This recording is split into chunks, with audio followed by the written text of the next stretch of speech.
Oh, did you listen to the Archbishop of Canterbury's New Year message? I sort of half heard it. I was busy doing something. But I heard him banging on about the state of provision for our old folks. The next day, I was half listening to the radio. The radio was banging on about the standard of living. As I half listened, I realised that their definition of standard of living was how much money we've got, as if what determined our whole quality of life was money, full stop. This is hardly surprising, given the emotional battering our once commonly held values take from the media. Like Ukraine's daily intake of incoming Russian missiles, we are relentlessly promised that a contented, wholesome life will automatically open up to us once we've won the particular lottery we're smilingly having laid before us. And of course, a few coppers of our money will go to medical research so we can combine greed with virtue. Now think on. Do you know people with the wherewithal to drive a big car and live in a big house? I do. And most of them are very nice people with qualities that I admire. Most of them are people with drive and initiative who work hard and can be very generous. But is their standard of living any better than mine? It all depends, I suppose, on what you mean by living. Is living surrounding yourself with nice things?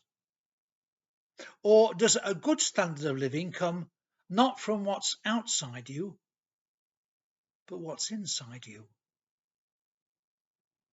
If we have food and clothing, we will be content with that, says St. Paul when he's writing to Timothy. This from a man who'd gone through beatings, imprisonment, shipwreck, and homelessness. In his first letter to Timothy, and chapter 6, Paul actually goes on to write his famous saying, "The love of money is the root of all evil." Please note he does not say money is the root of all evil, as he is often misquoted. Money in itself is neutral. You can do a great deal of good in the world with money, if you so wish. The love of money in itself, for the gratification of selfish desires, however, will lessen us as people. It will fool us into thinking that we can buy happiness, from which comes the belief that more money will make us happier, from which comes greed and the exploitation of people. The National Health Service has been described as our national religion.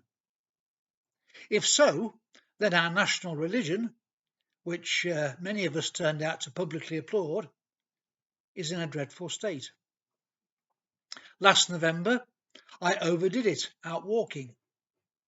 6 days after that, my left knee collapsed on me. Carted off to A&E by Elizabeth, the nurse we saw said we'd hear from the hospital physios in a fortnight. A letter arrived a month later saying that they'd see me sometime. I've not heard from them since. This story could be repeated endless times. A lady I know who was investigated for breast cancer is still awaiting her diagnosis 9 weeks later.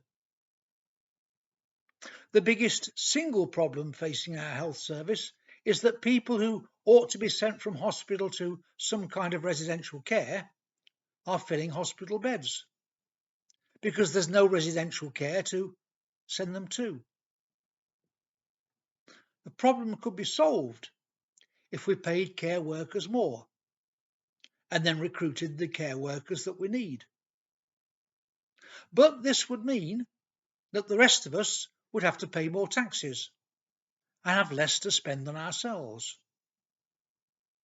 Not popular politically, if all we're bothered about are our own creature comforts.